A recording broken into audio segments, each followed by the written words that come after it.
Assalamualaikum warahmatullahi wabarakatuh. Perkenalkan, nama saya Reja Apriandi dari program studi Teknik Informatika Universitas Teknologi Bandung dengan dosen pengampunya itu Bapak Jack Febrian Rusdi. Jadi di pertemuan kali ini ya teman-teman, saya ditugaskan untuk mempresentasikan sebuah materi yang dimana materinya itu berjudul keterampilan presentasi dan public speaking gitu di pertemuan 5 ini. Nah, jadi tujuan pembelajaran di setelah sesi ini tuh mahasiswa itu diharapkan mampu memahami dan mempraktikkan dasar-dasar keterampilan presentasi dan public speaking yang efektif gitu. Dimana topik pembahasannya itu mengenai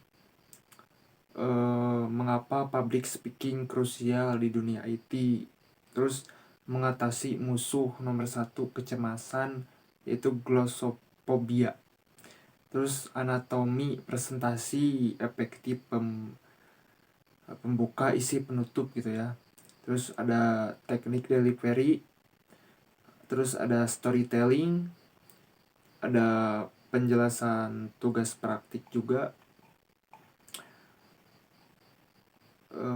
teknik delivery, teknik. Terus di slide 9 tuh yang tadi yang saya sebutkan, di slide 10 yang tadi juga saya sebutkan. Nah, yang slide 11 ada rangkuman dan pertemuan berikutnya. Terus slide 12 itu penutup. Kalau storytelling itu, nah ini yang di slide 10 itu penjelasan tugas praktik ya, individu. Itu mungkin nanti setelah materi ini saya presentasikan buat kalian, kita review dan kaitan dengan capaian pembelajaran gitu ya, menyambung materi sebelumnya. Terus ada di sini tuh ada P3 goal setting. Anda tahu di pertemuan 3 itu ada goal setting gitu ya. Maksudnya P3 itu Anda tahu apa yang ingin Anda capai. Ya, tentu saja saya tahu apa yang saya akan capai di uh, 1 tahun ke depan gitu ya. Saya ingin di 1 tahun ke depan itu saya bisa lulus di teknik informatika ini di Universitas Teknologi Bandung, terus bisa kerja di sesuai bidang saya di teknik informatika gitu ya. Saya sih inginnya tepatnya itu bekerja di bidang cyber security gitu, kalau misalkan ada rezekinya gitu ya. Terus di pertemuan 4 itu waktu itu manajemen waktu gitu. Anda tahu kapan harus mengerjakannya. Saya tahu waktu itu saya pernah di satu hari gitu, kayak bangun tidur sampai tidur lagi tuh saya tahu gitu. Seperti mengerjakan tugas, saya tahu waktunya mengerjakan tugas, saya tahu waktunya eh, apa eh, sholat gitu, makan gitu ya, yang seperti itulah. Terus di sini ada pertemuan 5 ya, public speaking. Sekarang Anda belajar bagaimana menyampaikan hasil dan ide Anda kepada orang lain. Oke, kita lanjut ya. Mengapa public speaking penting di dunia IT? Nah, Anda mungkin berpikir ya, saya seorang programmer, tugas saya coding bukan berbicara. Terus kayak ngapain juga ya kayak programmer gitu atau cyber security, terus kayak kerjaannya itu cuma ngoding doang, cuma di depan komputer doang, kenapa harus kayak pandai berbicara di depan banyak orang gitu, buat apa kan? Tapi faktanya di dunia IT itu, di dunia kerja IT, kayak kita tuh akan mempresentasikan progres kita gitu kepada manajer proyek atau tim kita gitu. Terus yang kedua tuh menjelaskan konsep teknis kayak kepada klien kita itu atau user yang non teknis. Ya kita tuh harus bisa menjelaskan gitu bagaimana program proyek kita itu atau aplikasi kita itu contohnya bekerja itu seperti apa gitu. Terus yang ketiga ada kolaborasi tim. Pastinya dalam kolaborasi itu banyak otak ya, banyak pemikiran, banyak argumen. Nah kita itu harus pintar beradu argumen gitu dengan teman-teman kita di dalam tim itu, membela argumen desain arsitektur sistem kalian gitu. Yang terakhir itu ada pitching ide, menjual ide startup, technopreneurship Anda ke investor gitu. Jadi kita tuh harus menawarkan dong, menawarkan ide startup kita ke investor. Kalau kita gak bisa berbicara gitu kan, orang lain itu investor gak bakal yakin kita itu mampu gitu melakukannya, mengerjakannya gitu kan. Skill teknis itu membawa kita ke wawancara, skill komunikasi memberi kita pekerjaan dan promosi gitu. Kesimpulannya itu seperti itu. Kita lanjut ke slide berikutnya ya. Mengatasi musuh nomor 1, kecemasan, glossophobia. Nah ini saya baru tahu, kecemasan itu nama lainnya tuh glossophobia ternyata ya. Kayak ngerasa jantung berdebar gitu kan, keringat dingin, pikiran blank. Mungkin teman-teman sekalian pernah ngerasain hal yang seperti itu gitu. Saya pun merasakan hal yang seperti itu. Kayak kecemasan itu adalah energi, jangan dilawan tapi disalurkan gitu. Bagaimana cara mengelola kecemasan itu?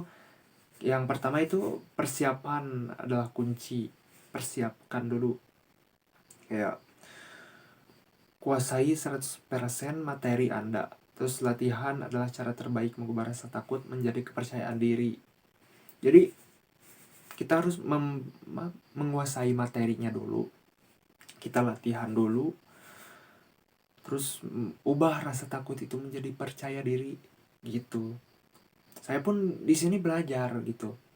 Gak tiba-tiba langsung lancar public speaking, gak bisa instan, gak ada yang instan di dunia ini. Yang kedua, ubah pola pikir, ubah mindset. Mereka bukan di sini untuk menghakimi saya, tapi saya di sini untuk berbagi sesuatu yang berharga dengan mereka. Jadi gimana? Jadi ubah pola pikir lah. Jadi ketika kita misalkan di atas panggung, di depan banyak orang, ubah pola pikir para penonton itu bukan mau menghakimi kita, tapi para penonton itu anggap saja mereka itu boneka. Ya kalau saya tuh selalu membayangkannya seperti itu. Jadi agar kita itu tidak terbebani lah, tidak merasa malu, tidak merasa canggung. Jadi kita percaya diri aja gitu. Yang kedua itu yang ketiga itu latihan bernapas. Ya ambil napas dalam-dalam. Teknik ini tuh 4-7-8 beberapa menit sebelum maju gitu. Kayak tarik napas pelan-pelan, buang perlahan gitu. Nah itu terus menerus jangan terburu-buru lah. Yang keempat, yang terakhir ini terima ketidaksempurnaan. Jadi audiens tidak mengharapkan Anda sempurna, mereka mengharapkan Anda otentik. Jadi gini contohnya, kayak kita tuh manusia itu gak diciptakan buat sempurna gitu, tapi manusia itu diciptakan untuk menjadi berani beda gitu. Jadi bagaimana kamu caranya di depan banyak orang itu punya keunikan, punya karakter tersendiri gitu. Jadi orang lain tuh ketika ngelihat kamu tuh kayak wow, dia ini idola saya gitu. Jadi seperti itu. Oke, lanjut ya. Kita ke slide berikutnya. Di sini ada anatomi presentasi efektif, struktur 3 bagian. Jadi setiap presentasi hebat memiliki struktur yang jelas. Yang pertama itu ada pembuka. Pembuka itu hook. Kalau di TikTok itu pasti ada pembuka hook. Hook yang menarik katanya. Kalau misalkan di konten creator affiliate pasti ada tuh, pasti ada hook yang buat mancing viewersnya itu membeli barang produk dia gitu, produk yang dia iklanin. Tujuannya apa? Tujuannya itu untuk meraih perhatian audiens dalam 30 detik pertama. Kalau misalkan di panggung itu 30 detik pertama, kalau misalkan kita bikin konten itu 3 detik pertama biasanya. Kalian coba aja. Terus caranya bagaimana? Caranya kita ajukan pertanyaan mengejutkan, berikan fakta atau data yang kuat, ceritakan sebuah kisah singkat yang relevan. Kalau pengalaman saya di ketika bikin konten gitu, jadi hook itu memberikan kayak punya masalah tapi memberikan solusi gitu, kayak gitu. Jadi ketika orang tuh misalkan gini deh, ini serius harganya cuma 30.000 aja gitu, padahal kan di toko sebelah ini 60.000. Nah itu hook, itu yang orang lain tuh penasaran gitu dengan kelanjutan videonya, seperti itu. Terus di sini eh, hindari perkenalkan nama saya, jadi atau maaf saya gugup, jadi hindari kata-kata itu ya. Teman-teman percaya diri aja, nama saya gitu, langsung kayak gitu aja. Terus ada isi itu kayak tubuhnya lah, kan misalkan hook itu mau kepala gitu kan, di sini ada tubuh isinya itu di sini.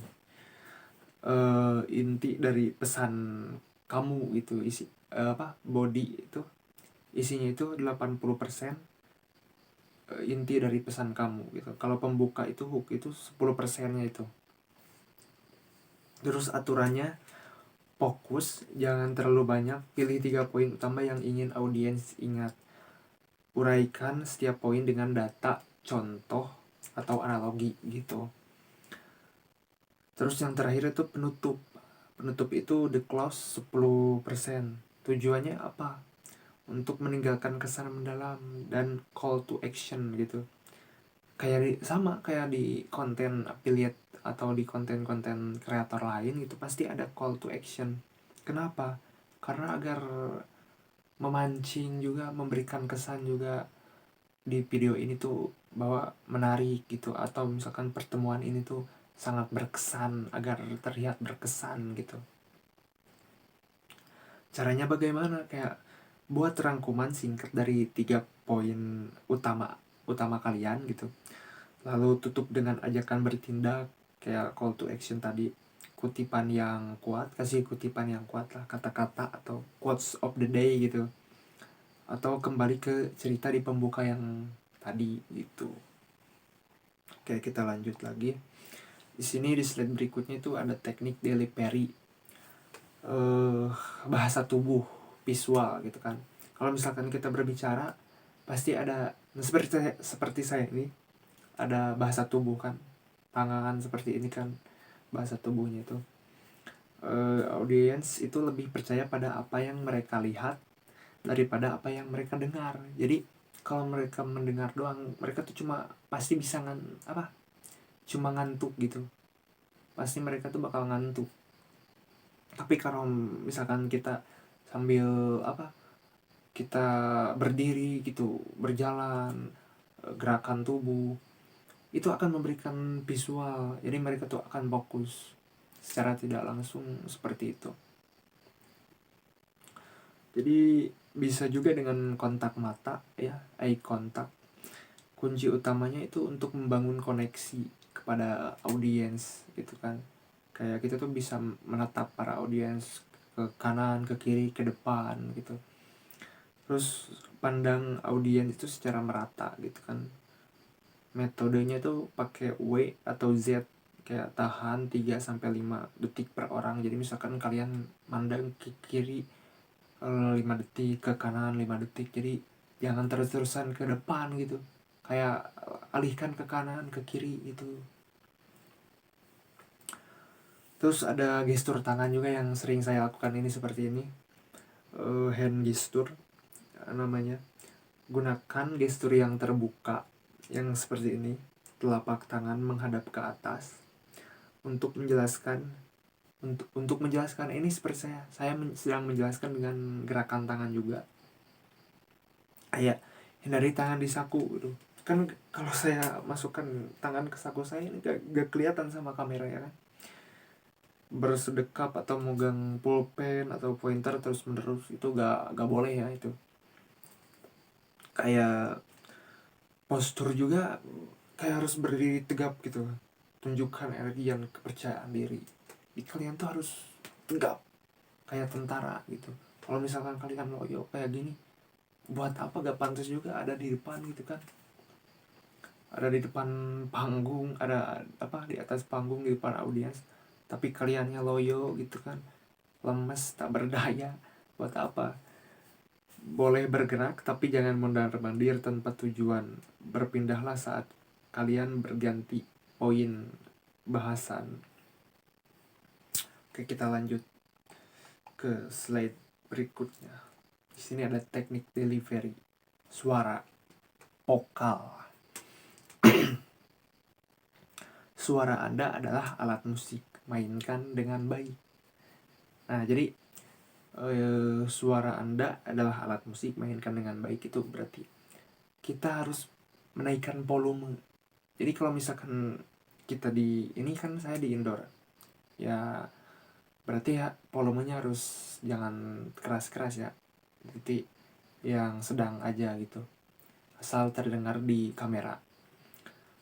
Pastikan suara Anda terdengar jelas sampai baris belakang. Nah ini buat di atas panggung, misalkan di atas podium banyak penonton, audiens.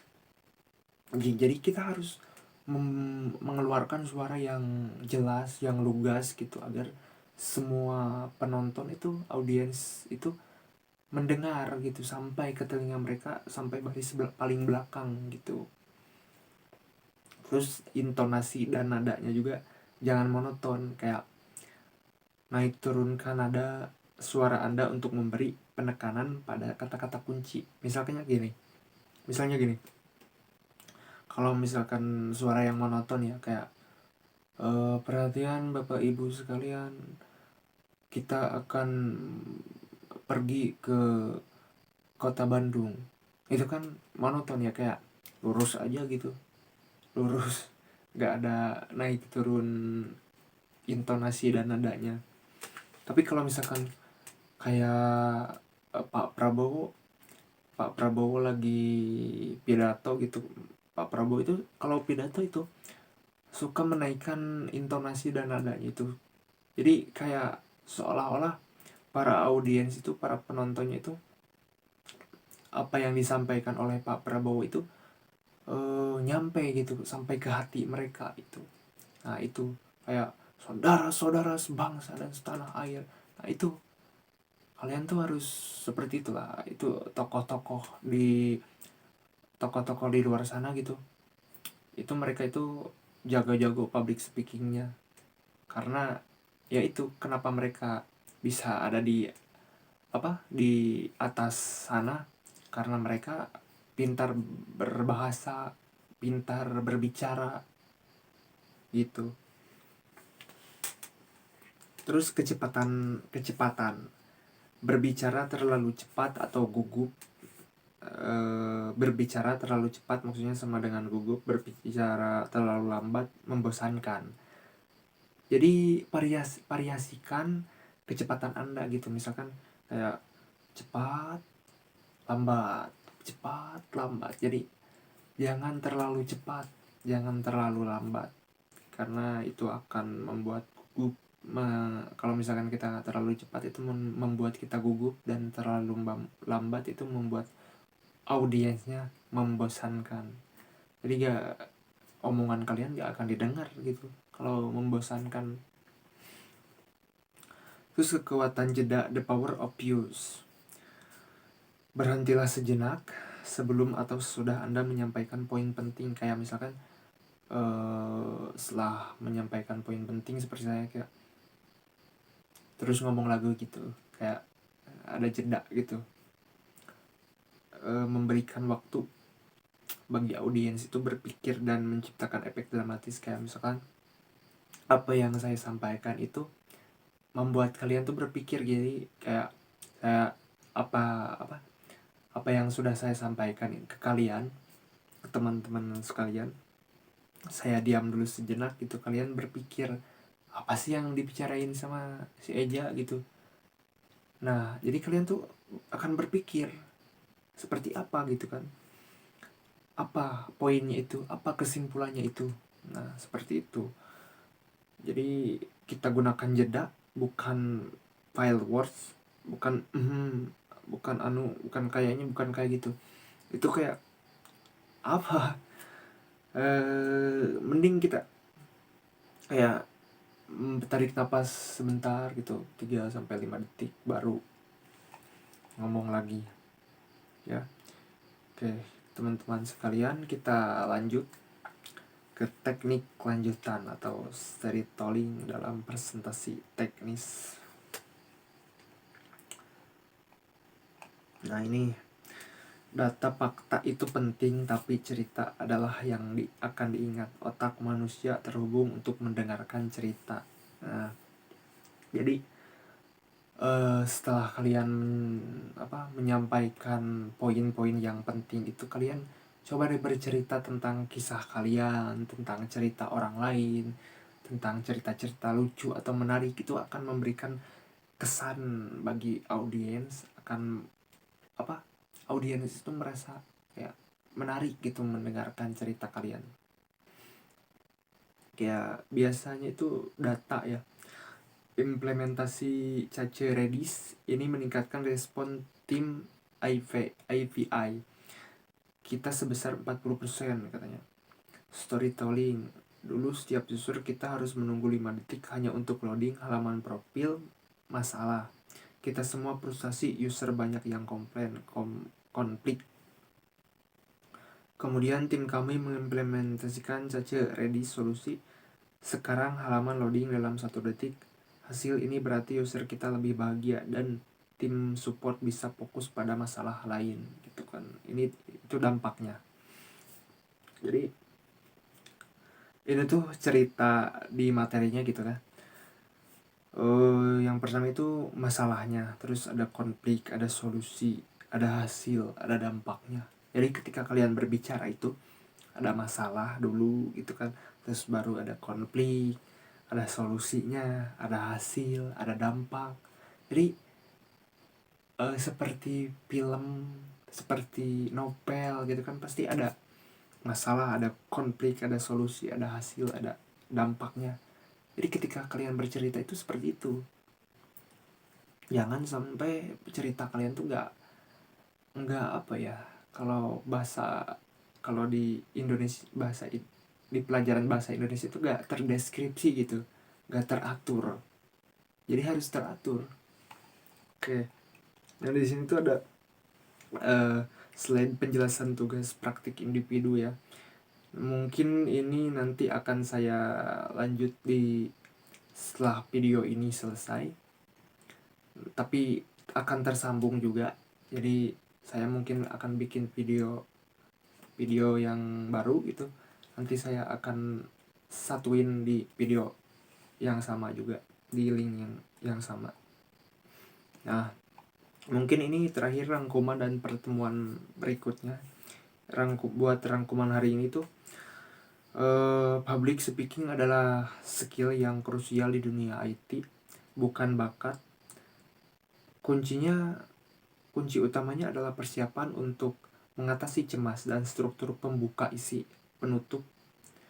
Yang ketiga, delivery, bahasa tubuh. dan vokal, sama pentingnya dengan isi materi. Yang terakhir itu ceritakan sebuah kisah, jangan hanya memberikan data. Nah, itu pesan paling penting, ceritakan sebuah kisah kalian. Jangan hanya memberikan data, karena memberikan data aja gak cukup, hanya akan membuat kalian bosan. Betul. Oke, di sini ada penutupnya ya. Mungkin di sini saya harus membacakannya dulu. Kita langsung baca artinya aja ya. Di sini tuh ada penutup ya, ayat yang berkaitan dengan public speaking. Quran surat Anhal ayat 125. Jadi ayat ini menjelaskan metode dakwah penyampaian pesan yang efektif gitu. Yang artinya apa? Seluruh manusia ke jalan Tuhanmu dengan hikmah dan pengajaran yang baik, serta debatlah mereka dengan cara yang lebih baik. Sesungguhnya Tuhanmu dialah yang paling tahu siapa yang tersesat di jalannya, dan dia pula yang paling tahu siapa yang mendapat petunjuk. Jadi relevansi public speaking yang baik harus mengandung 3 unsur. Yang pertama itu hikmahnya, menyampaikan pesan dengan bijak dan tepat sasaran gitu. Yang kedua mau izah hasanah, memberi nasihat yang baik dan menyentuh hati. Yang ketiga jidal yang ahsan, berargumen atau berdiskusi dengan cara terbaik, dengan cara terbaik, bukan dengan emosi atau kata-kata kasar. Jadi seperti itu. Di sini saya akan melanjutkan tugas yang individu yang tadi, yang di video sebelumnya. Jadi tugasnya itu untuk menjelaskan presentasi singkat berdurasi 3 menit, yang topiknya itu disarankan itu kayak hobi gitu, teknologi apa yang kamu suka gitu kan. Oke, kita lanjut aja. Saya suka motoran. Kenapa motoran? Motoran bukan sekedar jalan-jalan gitu kan. Yang kedua ada tempat refleksi, ketenangan, dan kebebasan. Awal munculnya ide untuk berbagi lewat konten. Kenapa kayak gitu? Karena motoran itu bagi saya bukan cuma soal kendaraan, tapi soal perjalanan. Setiap kali saya naik motor, rasanya seperti bisa berpikir lebih jernih, melihat jalan, alam, dan suasana sekitar bikin saya tenang. Dari situ saya mulai sadar kalau momen-momen itu sayang kalau gak dibagikan. Akhirnya saya mulai bikin konten sederhana tentang perjalanan motoran, tempat nongkrong, dan refleksi kecil tentang hidup. Terus kayak dari hobi ke konten, mulai dari dokumentasi sederhana gitu kan, eksperimen dengan gaya santai dan jujur, membangun koneksi dengan penonton, belajar editing, storytelling, dan konsistensi. Awalnya saya cuma upload video tanpa mikir konsep gitu, tapi lama-lama saya sadar kalau motoran bisa jadi cerita yang menarik kalau dikemas dengan cara yang jujur dan santai gitu. Saya belajar cara ngedit video, nulis caption yang relate, dan bagaimana menyampaikan pesan lewat visual. Dari situ saya mulai bangun komunitas kecil yang punya minat sama gitu, kayak orang-orang yang suka motoran tapi juga suka refleksi dan eksplorasi hidup. Menjadi konten kreator bikin saya itu belajar banyak hal, disiplin upload, memahami audiens, sampai ngatur waktu antara hobi dan kuliah gitu. Terus motoran itu bukan cuma gaya tapi jalan berkarya. Maksudnya motoran itu bukan cuma gaya tapi jalan berkarya gitu kan. Hobi, yang pertama itu ada hobi bisa jadi peluang berkarya dari apa yang kita cintai. Tujuan ke depan bikin konten yang menginspirasi. Dari motoran saya belajar kalau setiap hobi punya potensi untuk dikembangkan selama kita konsisten gitu kan, dan punya niat baik. Hobi bisa jadi jalan untuk berkarya dan bahkan berpenghasilan gitu.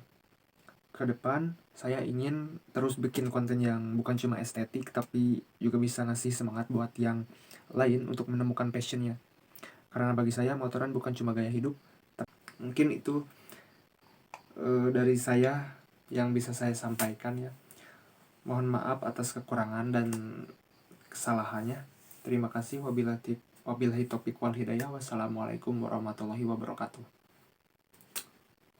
Jangan lupa subscribe and like and share. Oke.